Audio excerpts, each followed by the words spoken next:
ہم شعر پڑھتے ہیں لیکن اس کا تقاضا یہ ہے کہ اس پر عمل کیا جائے۔ میں بالآخر مزید گفتگو کو طول نہ دیتے ہوئے میں چاہتا ہوں کہ آپ کی بستی میں چار چاند لگانے والے کسی ایسے عالم نوجوان کو دعوت دی جائے تقریر کے لیے، جس نے خطابت کے میدان چھوڑیے ایسی سرزمین پر جس کی پیدائش ہوئی ہے، جس سرزمین کے بارے میں کہا جاتا ہے وہ جتنا ذرہ نکالتی ہے اس میں کوئی ایک حافظ یا ایک عالم پیدا ہوتا ہے۔ وہ سرزمین رسول پور کی سرزمین ہے، اس کے ہر گھر میں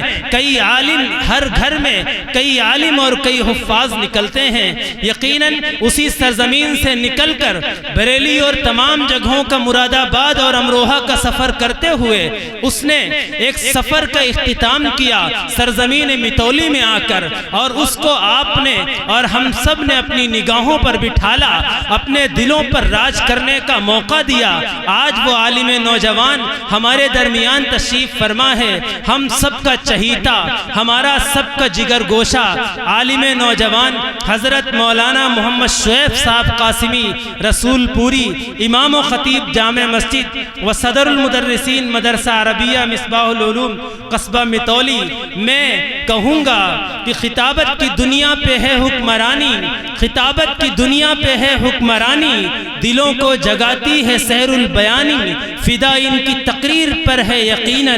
گلوں کا تبسم کلی کی جوانی۔ مولانا محمد شعیب صاحب قاسمی۔ السلام علیکم ورحمۃ اللہ وبرکاتہ۔ الحمد للہ نحمده ونستعینه ونستغفره ونؤمن به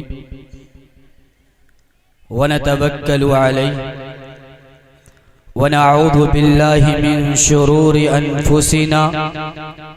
ومن سیئات اعمالنا، من يهده الله فلا مضل له ومن يضلله فلا هادي له، ونشهد أن لا إله إلا الله وحده لا شريك له ولا نظير له ولا معين له ولا بصير له ولا مشير له. أما بعد، فأعوذ بالله من الشيطان الرجيم، بسم الله الرحمن الرحيم. قل إن كنتم تحبون الله فاتبعوني يحببكم الله. صدق الله مولانا العظيم. وقال النبي صلى الله عليه وسلم: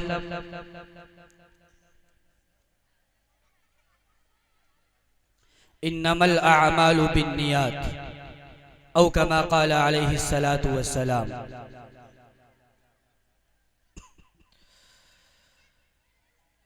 اسٹیج پر رونق افروز علماء کرام اور معزز سامعین حضرات، اللہ رب العزت کا بہت ہی بڑا ہم پر اور اہل متولی والوں پر احسان اور کرم ہوا کہ انہوں نے سب نے مل کر ایسی مجلس کا انعقاد کیا اور ایک ایسا جلسہ سجایا جس کا عنوان سیرت النبی صلی اللہ علیہ وسلم ہے۔ سیرت النبی صلی اللہ علیہ وسلم میں کتابت سے ہٹ کر اپنے تخیل کی بات کرتا ہوں کہ آقا مدنی علیہ السلام کے عنوان پر جلسہ رکھا گیا ہو اور اس میں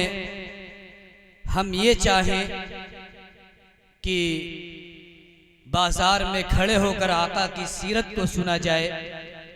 یا ہم یہ چاہیں کہ اپنے لحافوں کے اندر لیٹ کر کے آقا کی سیرت کو سنا جائے، تو میں اپنے تخیل کے حساب سے کہتا ہوں یہ ادب کے خلاف ہے۔ جہاں پر آقا علیہ السلام کی بات آتی ہے، اصحاب الرسول محمد الرسول اللہ کا کلام سننے کے لیے اور محمد الرسول اللہ کی بات ماننے کے لیے اور محمد الرسول اللہ جو کہنا چاہتے تھے اس بات کو نوٹ کرنے کے لیے اصحاب نے وہ طرز عمل اختیار کیا ہے کہ اپنی تمام کی تمام زندگیاں اللہ کے نبی محمد عربی صلی اللہ علیہ وسلم کے قدموں پر قربان کر دی، اور اس کے بعد میں اگر کسی کو کوئی کام پیش آتا تو وہ اپنے ایک ساتھی کو آقا کے بارگاہ میں بھیجتا، اللہ کے نبی کیا کہنا چاہتے ہیں اس کو نوٹ کر کے لائے اور ہمیں بتاتے۔ یہ اصحاب کا طرز عمل تھا۔ میں بہت شکر گزار ہوں ان حضرات کا جو دور دراز سے ہماری اس بستی کے اندر تشریف لائے ہیں۔ جس طریقے سے نظم کرنا چاہیے تھا ویسا نظم نہیں کر سکے، کیونکہ بہت سے کام ایسے ہوتے ہیں جس کے لیے بہت سی تعداد کی ضرورت ہوتی ہے، بہت سے افراد کی ضرورت ہوتی ہے۔ کہیں پر اگر افراد کم پڑتے ہیں تو وہ کام ادھورا معلوم دیتا ہے۔ کچھ اسی حساب سے ہم آپ حضرات سے معذرت خواہ ہیں کہ آپ کا انتظام ویسا نہ کر سکے جیسا کرنا چاہیے تھا۔ میں یہاں پر صرف اور صرف 10 سے 15 منٹ آپ لوگوں کے سامنے ہوں، اور صرف اس وجہ سے یہاں بیٹھا ہوں کہ اس جلسے سیرت النبی صلی اللہ علیہ وسلم کے جو مہمان خصوصی ہیں ان کی کچھ باتیں میں آپ تک پہنچاؤں۔ میں نے ان سے درس تو حاصل نہیں کیا، لیکن میں ان کا مرید ہوں ایک ادنا سا، اور اس مجلس کے اندر میرے حساب سے زیادہ تر حضرت کے مرید ہیں، تو میں انہی کی وجہ سے یہاں پر بیٹھا ہوں کہ انہی کے بارے میں آپ حضرات کو کچھ بتاؤں، کیونکہ اللہ کے نبی علیہ السلام کا دیدار کرنے والا شخص آج ہماری سرزمین متولی کے اندر تشریف لایا ہے، جس نے میرے آقا علیہ السلام کا دیدار ایک نہیں بلکہ 12 مرتبہ خود اپنی آنکھوں سے خواب کے اندر میرے آقا علیہ السلام کا دیدار کیا۔ ایسا شخص جس نے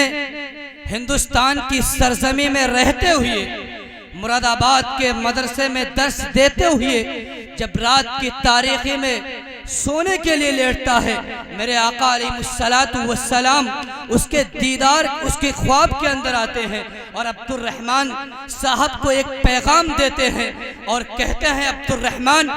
یہ محمد عربی صلی اللہ علیہ وسلم جو کائنات کل کا نبی بنا کر بھیجا گیا، جو تمام جہان کا نبی بنا کر بھیجا گیا، آج عبد الرحمن تیرے خواب کے اندر آ کے عبد الرحمن تجھے ایک پیغام دینا چاہتا ہوں۔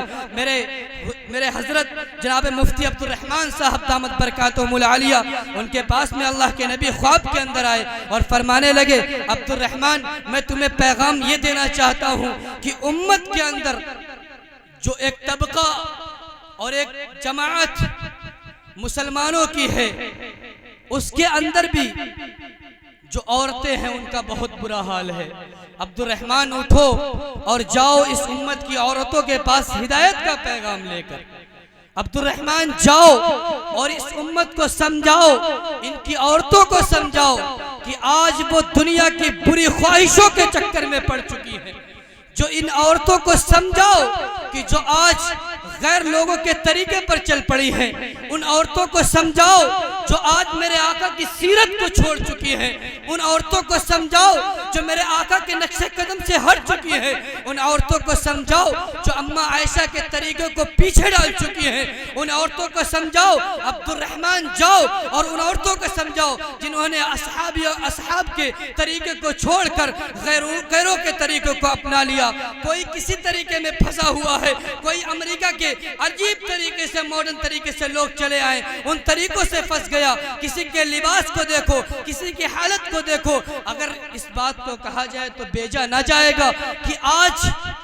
ہر جگہ پر میں نے بزرگوں سے تجربہ لیا اس چیز کا. ہمارے بزرگ بھی یہ بات کہتے ہیں, جہاں پر عورتیں نظر نہ آتی ہیں وہ یہ بات کہتے ہیں کہ شاید یہاں پر چند عورتیں آتی تو اس رونق کی بات ہی الگ ہو جاتی ہے. حضرت ایسے بزرگ جن کی داڑھیاں سفید ہو چکی ہیں لیکن انہیں رنگینیاں سوچتی ہیں, آقا کی سیرت سے واسطگی نہیں ہے, اصحاب کا طریقہ پتہ نہیں ہے, چہرے پر سنت نبی ہے کہ نہیں ہے, اصحاب کے بارے میں جانتا ہے کہ نہیں ہے, اسے صرف یہ پتا ہے کہ میرا مال کہاں سے آنا ہے, میری دولت کہاں سے آنا ہے, امت کا کیا حال ہوتا ہے. ہونے دو, گھر کا ذمہ دار ہے, شہر کا ذمہ دار ہے, چیئرمین ہے, وزیر ہے, بہت ہی بڑے عہدے کو سنبھالنے والا ہے, لیکن اسے میرے آقا کی سیرت کا پتہ نہیں, میرے صحابہ کا سیرت کا پتہ نہیں. میرے عزیزوں, میں یہ بات کہنا چاہتا ہوں, اللہ کے نبی نے ارشاد فرما دیا کہ لوگوں سب سے زیادہ اگر تم محبت کرنے والے ہو تو مجھ سے محبت کرو. اللہ کے نبی نے فرمایا کہ دنیا میں وہ شخص مومن ہو ہی نہیں سکتا جو اپنی اولاد, اپنے باپ, اپنے عزیز و اقارب سے زیادہ میرے آقا سے محبت کرنے نہ لگے. جب ان تمام چیزوں کو اپنے دلوں سے نکال دے گا تبھی جا کر کے وہ میرے آقا علیہ السلام کی سچی محبت کرنے والا ہے. لیکن آج ہمارا حال کیا ہے؟ ہم غور کریں اپنے اندر, اپنی گریباں میں جھانکیں, دیکھیں اور اپنے آپ کو پرکھیں کہ آج ہمارا حال کیا ہے. ہم نے سیرت سے کوئی وابستگی ہے کہ نہیں ہے؟ ہم کہتے تو ہیں کہ ہمیں نبی کا دیدار ہونا چاہیے, آقا میرے دیدار کو آئیں, ہم کہتے تو ہیں نبی میری آنکھوں میں سما جائے, لیکن ہمارے طریقے کیا ہیں کہ آقا علیہ السلام تمہاری گندی خرافاتوں کے اندر تمہیں اپنا دیدار کرائیں گے. کہ آپ یہ چاہتے ہو کہ مسجد کے اندر نہ پہنچو, نمازوں کی پابندیاں نہ کرو, اللہ کے نبی آپ کو دیدار کو آ جائیں گے, آپ کو خواب میں آ جائیں گے. سیرت کو پسے پش ڈال دیا, نبی کی سنت کو ٹھکرا دیا, اللہ کے نبی کے صحابہ کو جھوٹا قرار دے دیا, اور چاہتے ہیں کہ نبی دیدار کو آئے, نبی اپنا چہرہ دکھائے, خواب میں آئے. ایسا ہرگز نہیں ہو سکتا. اگر تم نبی کا دیدار کرنا چاہتے ہو, نبی کو اپنی آنکھوں سے دیکھنا چاہتے ہو, کل میدان محشر کے اندر جب پلسرات قائم ہوگا, جب پریشانی کا عالم ہوگا, جب نفسی نفسی کا عالم ہوگا, امت پریشان ہوگی, انبیاء پریشان ہوگے, سب ایک دوسرے کو ہٹا دیں گے. کوئی نبی کسی کے کام آنے والا نہیں, کوئی رسول کسی کے کام آنے والا نہیں. یہ علماء جو آج آپ کے نظر آتے ہیں یہ بھی کسی کے کام آنے والے نہیں. میرے آقا علیہ السلام اس وقت بھی آپ کی دامن کو پکڑ کر, آپ کی کمر کو پکڑ کر آپ کو جہنم سے ہٹا کر کے جنت میں لے جانے کا انتظام کرتے ہوں گے. لیکن میرے عزیزوں, یہ بات اپنے ذہنوں پر نوٹ کر لو, میرے آقا علیہ السلام اس طریقے سے آپ کو نہیں لے کے جائیں گے. تم نے میرے آقا کی تشبیہ کو چھوڑ دیا, میرے آقا کی لحیہ کو چھوڑ دیا, میرے آقا کی سنت کو چھوڑ دیا, میرے آقا کے طریقے کو چھوڑ دیا. آج ہر چوراہے پر, ہر جگہ پر, ہر بازار کے اندر میرے نبی کی سیرت کو بیجا طریقے سے پیش کیا جاتا ہے. کہیں پر دیکھو کسی طریقے سے گستاخیاں کی جاتی ہے. آپ میں زیادہ دور نہ جاؤں, ہندوستان کی سرزمین کی بات کرتا ہوں. کئی جگہوں پر آپ نے دیکھا میرے آقا علیہ السلام پر گستاخانہ الفاظ استعمال کیے. لیکن یہ امت کے مسلمانوں کو کیا ہوا, جنہوں نے مسجد سے اپنا واسطہ توڑ دیا, جنہوں نے اللہ کے نبی سے رشتہ توڑ دیا, جنہوں نے میرے آقا سے اپنا تعلق ختم کر دیا. میرے آقا علیہ السلام جو محمد الرسول بھی ہیں, جو ہدایت کے لیے آئے ہیں, جو نبی بھی ہیں, آخر الزماں بھی ہے, وَمَا أَرْسَلْنَاكَ إِلَّا رَحْمَةً لِلْعَالَمِينَ کا مصداق بھی ہے. اللہ تعالیٰ نے فرما بھی دیا ہے کہ قرآن کے اندر ہر چیز کی دوا ہے, ہر چیز کی شفا ہے. ذرا پڑھ کر کو دیکھو. میں یہ بات کہوں, آپ سوچتے ہوں گے کہ کون سی بات شروع کرتا, کہاں پر لے جا کے ختم کرتا. میں بیان کرنے کی حیثیت سے نہیں بیٹھا ہوں, میں ایک بات جو ہماری متولی سرزمین کے اندر برائی کی طرح بڑھ چکی ہے, میں اس کو اجاگر کرنا چاہتا ہوں. قرآن کو صرف تعبیز اور گنڈے کے لیے بنا کر نہیں بھیجا گیا, قرآن کو ہدایت کے لیے بھیجا گیا. قرآن ہدایت کے لیے ہے, قرآن روشنی کے لیے ہے. آپ کو قرآن پڑھنے کی وجہ سے آپ کو روزی ملے گی, رزق ملے گا, برکت نازل ہوگی. ہم نے کیا سوچ لیا قرآن صرف برکت کی کتاب ہے, قرآن صرف تعبیز گنڈے کی کتاب ہے. نہیں میرے دوستو، قرآن کو الفت کے پڑھ کر دیکھو، قرآن سے محبت کر کے دیکھو، ہم کیا بنائے بیٹھے ہیں، ہم نے کس چیز پر اپنا عقیدہ ڈال دیا، کہاں چلے گئے، کون سی بستی میں گھس گئے، کس چیز کو اپنانا چاہتے ہو۔ میرے مسلمان بھائیوں ذرا غور تو کرو، قرآن کو ہم نے صرف اور صرف کس چیز کے لیے بنا دیا۔ الباری کے اوپر قرآن رکھی، حضرت میں نے خود دیکھا ہے، الباری کے اوپر قرآن رکھی، حضرت دوسرے کے پاس کے تعویذ بنا دو، یہ حال ہے۔ اور یہ نہیں دیکھتے کہ جس سے برکت ہے، مولوی صاحب کے پاس جائیں گے تعویذ بنوانے کے لیے، یا کسی کے پاس بھی گنڈا بنوانے کے لیے آپ گئے، آپ اس سے کیا لکھوا کے آئیں گے؟ قرآن کی آیت ہی لکھوائیں گے کہ اس کے اندر قرآن کی آیت کو لکھ دو۔ وہ حضرت آپ کو قرآن کی آیت لے کے دے گا، میرے گھر میں برکت نہ ہوتی، وہ آپ کو آیت لکھ کے دے گا، کہے گا آپ جیب کے اندر رکھ دو، اپنی تجوری کے اندر رکھ دو، اپنی الواری کے اندر لکھ لو، جس کی وجہ سے برکتیں نازل ہو جائیں۔ ارے اندھے مسلمانوں، غور کرو اس چیز پر، جس چیز کا ٹکڑا اس مولوی نے لکھ کے دے دیا، آپ اس میں برکت ڈھونڈتے ہیں۔ جو قرآن میرے نبی پر نازل ہوا اس کے اندر برکت کیوں نہیں ڈھونڈتے؟ الباری کے اندر قرآن اوپر رکھا ہوا قرآن، کبھی کھول کے پڑھنے کی توفیق نہیں ہوئی، کبھی اسے سینے سے لگایا نہیں گیا، کبھی اسے چوما نہیں گیا، کبھی اسے بوسا نہیں دیا گیا، لیکن نہیں، ہمارا عقیدہ قرآن سے ہٹ کر کے غیروں کی طرف پہنچ جائے گا۔ ہم نے کبھی اس چیز پر غور نہیں کیا کہ مدرسے میں پڑھنے والا طالب علم یہ کون شان والا ہے، یہ کون ہے، یہ مہمان رسول ہے، اس کا کیا ادب ہے، اس کا کیا کرنا ہے۔ کبھی ایسا تو نہیں کیا کہ جا کر کے ایک مہمان رسول کو اٹھاؤ، اس کی پیشانی کو بوسا دو، جس کی وجہ سے تمہارے چہرے روشن ہو جائے، تمہارے ہونٹوں کو روشنی مل جائے، تمہارے ہونٹوں کو سکون مل جائے۔ کبھی اس بچے کو بلا کر کے کبھی آپ نے پیار سے باتیں نہیں کی، کبھی مسجد کے اندر یا مدرسے کے اندر آ کر کے کبھی نے اس چیز پر فکر نہیں کی کہ اس چیز پر قرآن پاک پڑھا جاتا ہے، لاؤ میں اسے بوسا دے دوں، اس سے مجھے برکت حاصل ہو جائے۔ نہیں، بلکہ ہم نے ان تمام چیزوں کو چھوڑ کر غیر طریقے پر کام کر دیا۔ میرے عزیزوں، اس سیرت النبی کے جلسے سے ایک پیغام لے کر کے اٹھو۔ اگر آپ یہاں آئے ہو تو ایک پیغام لے کر کے جاؤ۔ اگر آپ چاہتے ہو تمہیں برکت ملے، تمہیں رحمتیں ملے، تمہیں الفت کرنا پڑے گی قرآن سے، تمہیں محبت کرنا پڑے گی قرآن سے۔ قرآن کو جب پڑھو گے ہدایت تمہیں مل جائے گی۔ اللہ کے نبی علیہ السلام کی اہلیہ محترمہ سے جب پوچھا گیا کہ میرے نبی کے اخلاق کو بتاؤ، اللہ کے نبی علیہ السلام کی بیوی نے یہ فرمایا کہ کیا قرآن نہیں پڑھتے؟ قرآن پڑھو گے ہر صفحے پر اللہ کے نبی کا حسن بکھرا پڑا۔ اب قرآن لے لو، سیرت النبی کو اپنانا چاہتے ہو، قرآن ہاتھ میں اٹھا لو، پڑھو،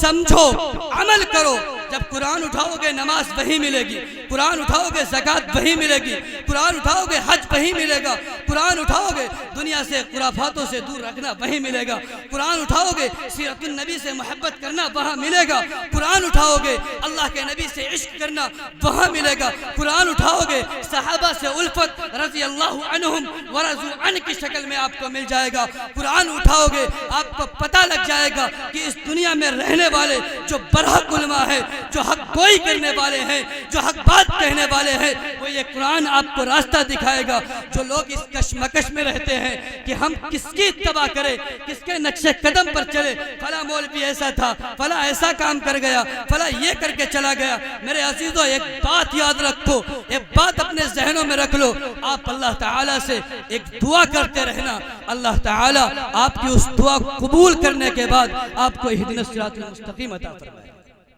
صرف ایک دعا خدا سے کرتے رہنا، اللہ ہمیں جو برحق مولوی ہے، جو میرے نبی کی سیرت پر چلنے والا ہے، اس کے کام، اس کے اخلاق، اس کی عادت جو میرے نبی علیہ السلام سے میچ کرتی ہے، اللہ ایسے مولوی کی رہبری عطا فرما، اور جو دنیا کے اندر خرافاتوں کے اندر لگا دے، جو ہمیں عقائد سے دور ہٹا دے، جو ہمیں مساجد سے دور ہٹا دے، جو ہمیں اللہ کے تعلق سے دور ہٹا دے، جو ہمیں غیر طریقے پر لگا دے، جو نمازوں کے وقت میں اپنی مجلسوں کو گرم کرنے کے لیے اللہ تعالیٰ کی مسجد سے اذانوں کی آباد ہونے کے ساتھ ساتھ مسجدوں کی اذانوں پر لبیک نہ کہے، اللہ ایسے مولوی سے ہمیں دور ہٹا دے۔ ایسے مولوی کے نقش قدم پر چلا جو میرے آقا علیہ السلام کی سنت پر چلنے والا ہے، پھر وہ کوئی ہو، کوئی مولوی ہو اللہ سے تعلق قائم کر لے, اللہ سے دعا کرے, اللہ تمہیں اہدنا الصراط المستقیم اس مولوی کی وجہ سے دکھا دے. لیکن اگر ہم نے وہی اپنے آپ کو اسی میں ڈال رکھا کہ ہم نہیں, جو چیز ہے ہم تو وہی رہیں گے, کہنے والا کچھ کہتا رہے, میں یہ نہیں کہہ رہا ہوں, اس بات کو ذہن میں رکھ کے اٹھے, میں یہ نہیں کہہ رہا ہوں کہ جو اسٹیج پر علماء آئے ان کی پیروی کرے, میں یہ کہہ رہا ہوں, اس بات کو میں دوبارہ کمپلیٹ کرنا چاہتا ہوں, میں یہ کہہ رہا ہوں کہ اللہ ہم سب کو برحق مولوی کی پیروی عطا فرمائے, چاہے وہ کوئی ہو, کہیں کا رہنے والا ہو, کسی بستی سے تعلق رکھنے والا ہو, لیکن اگر وہ برحق ہے, حق پر چلنے والا ہے, سیرت کو اپنانے والا ہے, سنت نبی پر عمل کرنے والا ہے, تو میں اس کی پیروی کروں گا اور اس کے نقش قدم پر چلوں گا. اگر آپ نے یہ عمل کر لیا, یہ کام کر لیا, کیونکہ ہمارے سامنے ہے, ہم خود اپنی آنکھوں سے تجربہ کرتے ہیں, ہوتے نہیں, 4 لڑکے جب مدرسے سے واپس آتے ہیں, اس میں سے 2 کبھی ایسے بھی ملتے ہیں جو اذان کے وقت کہتے ہیں بھائی چلو نماز پڑھنے, اور 2 ایسے بھی ملتے ہیں ابے چلو تھوڑا گھوم کے آتے ہیں, ایسے بھی ہوتے ہیں اس کے اندر. اسی طریقے سے کچھ مولوی خرافاتی ایسے ہوتے ہیں جو امت کو سیدھے راستے سے بھٹکانے کی, کیونکہ ان کی جیبیں گرم ہوتی اس چیز سے, ان کے کارخانے اس چیز سے چلتے ہیں, ان کی پلائٹنگیں اس چیز سے چل رہی ہیں, وہ بیٹھے اسی چیز پر ہیں کہ امت کا مسلمان اہدنا الصراط المستقیم کو چھوڑ دے, قرآن کو چھوڑ دے, ہم کہیں پہ لے کر چلے جائیں. میرے عزیزو, اس چیز کو آج اپنے ذہنوں کے اندر رکھ لو کہ اگر اہدنا الصراط المستقیم پر چلنا ہے, سیرت پر عمل کرنا ہے, تو برحق مولوی کی پیروی کرو اور اللہ تعالیٰ کے کلام کو سینے سے لگا لو. جب کلام کو سینے سے لگاؤ گے, آپ کو خود پتہ چل جائے گا کہ میرے نبی کے اخلاق, عادات, صفات, طریقہ, میرے نبی کی تمام چیزیں آپ کے سامنے آ جائیں گی, اور وہ چیزیں کسی کو میچ کرتی ہو, آپ اس کے نقش قدم پر چل دیں, انشاءاللہ آپ کو کامرانی مل جائے گی. بہت سے حضرات ایسے ہوتے ہیں جو مجلس کے اندر بیٹھے ہوتے سوچتے ہیں کہ اتنی عمر ہو گئی گناہوں میں ڈوبے ہوئے, اتنی عمر ہو گئی جعلی مولویوں کی پیروی کرنے میں, اب کہاں ہمیں ہدایت مل سکتی ہے, جو گیا وہ گیا, اب تو ہم چلیں گے ایسے ہی, جہاں گئے وہیں چلتے رہیں گے, اب کسی کے پیچھے نہیں جانا, نہ کسی کی تقلید کرنا ہے, نہ کسی کے ہاتھ پر بیعت کرنا ہے. ارے ہوں گے کوئی شافعی اپنے گھر کے, کوئی حنبلی اپنے گھر کے, میرے عزیزو ایسا نہیں ہے. یہ اللہ والوں کا تعلق اللہ تعالیٰ سے ڈائریکٹ ہے. میرے آقا کی سیرت کو ایسا اپنایا ہے انہوں نے, جس کو دنیا نے خود اپنی آنکھوں سے دیکھا ہے کہ اللہ تعالیٰ کی مدد اور نصرت ان کے ساتھ میں ہوئی ہے. ایسے بزرگان دین کو ایسے الفاظوں سے نہ پکارو. میں نے خود اپنے کانوں سے سنا ہے جب بہت سے حضرات امام اعظم ابو حنیفہ کو گالیاں دی. اللہ کے واسطے, اللہ کے واسطے, آپ کسی تعلق فرقے سے تعلق رکھتے ہو, کسی کو ماننے والے ہو, امام شافعی کی تقلید کرنے والے ہو, امام حنبل کی تقلید کرنے والے ہو, امام مالک کی تقلید کرنے والے ہو, لیکن کسی کو گالی نہ دو اللہ کے واسطے. یہ اللہ تعالیٰ کے برگزیدہ بندے ہیں, یہ اللہ تعالیٰ سے تعلق رکھنے والے بندے ہیں. انہوں نے اللہ تعالیٰ کے لیے وہ کام انجام دیے کہ قرآن سے ایسے ایسے مسائل نکال کے ہمیں دے دیے کہ ہم میری کبھی یہ اوقات نہیں تھی کہ قرآن کے اندر جا کر کے گوتا لگا کہ ایسے مسائل پیش کریں. اس پر عمل کرنے کو ہمیں آسانی عطا کی. میں معذرت کے ساتھ یہ کہنا چاہتا ہوں کہ اللہ کے واسطے ایسے بزرگان دین کو, ایسے علماء کو جن کا تعلق ڈائریکٹ میرے نبی کی سیرت سے ہے, جن کا تعلق ڈائریکٹ میرے نبی کی صحبت سے ہے, جن کا تعلق میرے نبی سے الفت سے اور طریقے سے ہے, اللہ تعالیٰ ایسے لوگوں کی ہمیں پیروی عطا فرمائے.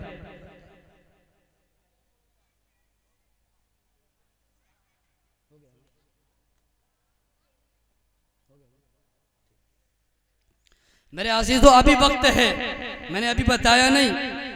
کہ ابھی وقت ہے کہ ہم اپنے آپ کو اللہ کے نبی کی سیرت پر ڈال سکتے ہیں. اللہ تعالیٰ انتظار کرتا ہے, اس کی مغفرت عام ہے, جسے چاہے وہ اپنی مغفرت میں لے کے اس کی معافی فرما دے, جسے چاہے وہ اپنے دربار سے نکال کر اسے گنہگاروں کی لسٹ میں شامل کر کے جہنم میں ڈال دے. میرے عزیزوں ابھی وقت ہے کہ ہم اللہ تعالیٰ سے توبہ کر سکتے ہیں، اللہ کے سامنے ہاتھ پھیلا سکتے ہیں۔ ہماری عمریں اتنی نہیں گزری کہ ہمیں اللہ تعالیٰ سے معافی مانگے اور اللہ ہماری دعاؤں کو قبول نہ کرے، بلکہ اللہ تعالیٰ نے تو فرمایا جب داڑھی سفید ہو جاتی ہے اور جب بندہ میرے سامنے نہیں آتا ہے تو میں بھی ترس کرتا ہوں کہ اپنے گناہوں کے اندر ایسی حالت میں جاتا ہے، گندگی کے اندر ایسی حالت میں جاتا ہے، اس کی داڑھی کے بال سفید ہو گئے، موت کا پیغام اس کے پاس آ گیا، اب تو میری بارگاہ میں آ جا، مجھ سے توبہ کر لے، اپنے گناہوں کی بخشش کر لے، جس کی وجہ سے میں تجھے معاف کر دوں اور تجھے جنت کا ٹھکانہ دے دوں۔ میرے عزیزوں ایک واقعے کی روشنی میں لے چلتا ہوں اور اپنی بات کو وہیں پر ختم کروں۔ ایک صحابی رسول ہیں حضرت ثعلبہ رضی اللہ تعالیٰ عنہ، اور ایک صحابی ہیں حضرت سعد بن عبد الرحمن رضی اللہ تعالیٰ عنہ۔ یہ دو صحابی، ایک انصار ایک مہاجر، یہ دونوں صحابی اللہ کے نبی نے فرمایا انصار والے کا مہاجر بھائی ہے، ان دونوں کو محبت میں پیغام محبت کو اپنانے کے لیے کہا یہ تیرے بھائی ہیں، اس کو ساتھ میں رکھ، اس کو کھانا کھلا، اس کو ساتھ میں رکھ، اس کی خیانت کر، اس کی امانت میں خیانت نہ کر، اور اس سے ہر جگہ ساتھ میں لے چل اور اس کی مدد و نصرت کر۔ اللہ کے نبی علیہ السلام نے حضرت سعد بن عبد الرحمن کو یہ پیغام دیا کہ عبد الرحمن ان کو اپنے ساتھ میں لے چلو، ہر جگہ ان کو ساتھ میں رکھنا، ان کی مدد کرنا، ان کی نصرت کرنا۔ لیکن سعد بن عبد الرحمن ایک مرتبہ جنگ کے اندر نکلے، جب اللہ کے نبی کا قافلہ نکل گیا، جنگ کے اندر پہنچتے ہیں، حضرت ثعلبہ رضی اللہ تعالیٰ عنہ کو اس جگہ پہ چھوڑ دیتے ہیں کہ تو میری بیوی کی دیکھ بھال کر، میرے بچوں کی دیکھ بھال کر، وہاں پر دیکھ، کوئی پریشانی نہ آنے دینا، کوئی تکلیف نہ آنے دینا، کوئی چیز کی ضرورت پڑے ان کی پوری کرنا۔ حضرت ثعلبہ رضی اللہ تعالیٰ عنہ، حضرت سعد بن عبد الرحمن جب جنگ کے اندر پہنچے، حضرت ثعلبہ رضی اللہ تعالیٰ عنہ ان کے گھر کے اندر موجود ہے، ان کی بیوی کی تمام دیکھ بھال کرتے ہیں، لیکن کبھی بھی انہوں نے میرے صحابہ کی بیوی کا چہرہ نہیں دیکھا، حضرت سعد بن عبد الرحمن کی بیوی کا چہرہ نہیں دیکھا۔ حضرت ثعلبہ خدمت کرتے ہیں، کام کرتے ہیں، ان کے تمام کاموں کو پورا کرتے ہیں۔ ایک دن اچانک شیطان نے ٹنک مارا، شیطان نے ان پر حربہ کیا، شیطان نے ان پر یہ بات کرنا چاہی کہ اے ثعلبہ، اتنے دن سے تو خدمت کرتا ہے، اتنے دن سے تو کام کرتا ہے، ذرا دیکھ اس پردے کے پیچھے کون ہے، اس پردے کے پیچھے کون ہے۔ حضرت ثعلبہ کہتے ہیں میں اس شیطان کے وسوسے میں آ گیا، اس شیطان کی بات میں آ گیا، اس شیطان نے مجھ پر حربہ کیا، میں نے سوچا کہ لاؤ دیکھتا ہوں کون ہے۔ حضرت ثعلبہ نے پردہ ہٹایا، حضرت سعد بن عبد الرحمن کی بیوی وہاں پر موجود ہے، ان کے حسن جمال کی لاجواب پیکر انہوں نے دیکھا، ایک حسن جمال کا لاجواب پہ کر بیٹھا ہے۔ حضرت ثعلبہ رضی اللہ تعالیٰ عنہ نے کوئی اتنا بڑا گناہ نہیں کیا کہ جس کی وجہ سے انہیں اتنی پریشانیوں میں مسلط کر دیا گیا، بلکہ سعد بن عبد الرحمن کی بیوی پر انہوں نے ہاتھ درازی کی۔ حضرت ثعلبہ رضی اللہ تعالیٰ عنہ نے جب ہاتھ درازی کی ہے، ان کی بیوی نے ایک بات کہی ہے کہ اے ثعلبہ، تو نے اپنے بھائی کی امانت میں خیانت کی ہے، جو بھائی اللہ کے راستے میں نکلا ہے، جو جہاد کے لیے نکلا ہے، جو اللہ کے سربلندی کے لیے نکلا ہے، جو میرے نبی کا پیغام بلند کرنے کے لیے نکلا ہے، تو نے اس کی بیوی پر خیانت کی ہے۔ حضرت ثعلبہ رضی اللہ تعالیٰ عنہ نے جب یہ بات سنی ہے، پریشان ہو گئے، چیخنے لگے، چلانے لگے، ہائے افسوس، میں نے کیا کر دیا، میں کہاں پر چلا گیا، میں نے کیا کر دیا، ایسا نہیں کرنا چاہیے تھا۔ حضرت ثعلبہ اٹھتے ہیں، گھر سے نکلتے ہیں، جنگلات کے اندر پہنچتے ہیں، ثعلبہ ہائے دہائی دیتے ہیں، چیختے ہیں، چلاتے ہیں، اے اللہ کے نبی، اے اللہ تعالیٰ، میں محمد رسول اللہ کا صحابی ہوں، میں محمد رسول اللہ کو ماننے والا ہوں، لیکن اے اللہ مجھ سے گناہ کیا ہو گیا، میں نے اپنے بھائی کی امانت میں خیانت کر دی، اے اللہ تعالیٰ مجھے معاف فرما، میری لغزش کو معاف فرما دے، مجھے معاف فرما دے، میں نے گناہ ایسا کیا ہے، مجھے لگتا ہے میری معافی نہیں ہو سکتی، اللہ تیری رحمت سے نا امیدی نہیں ہے، میں تجھ سے معافی چاہتا ہوں۔ حضرت ثعلبہ رضی اللہ تعالیٰ عنہ جنگ کے بعد واپس آتے ہیں، اپنے گھر پہنچتے ہیں، بیوی سے پوچھتے ہیں ثعلبہ نظر نہیں آتا، میرا بھائی نظر نہیں آتا، فرمانے لگے کہ ان کی بیوی نے کہا، حضرت ثعلبہ رضی اللہ تعالیٰ عنہ کچھ یہ قصہ بتایا اور فرمانے لگی وہ جب سے یہاں سے نکل چکے ہیں اور چیختے چلاتے جنگلات کے اندر پھر رہے ہیں، پہاڑوں کی وادیوں کے اندر کوچتے پھر رہے ہیں، اللہ سے پناہ مانگتے ہیں، اللہ سے اپنی معافی مانگتے ہیں۔ حضرت ثعلبہ رضی اللہ تعالیٰ عنہ کو ڈھونڈنے کے لیے، تلاش کرنے کے لیے، انہیں تلاش کرنے کے لیے حضرت سعد بن عبد الرحمن نکلتے ہیں، اپنے گھر سے چلتے ہیں، جنگلات کے اندر پہنچتے ہیں، ثعلبہ کی آواز لگاتے ہیں، ثعلبہ کہاں ہو؟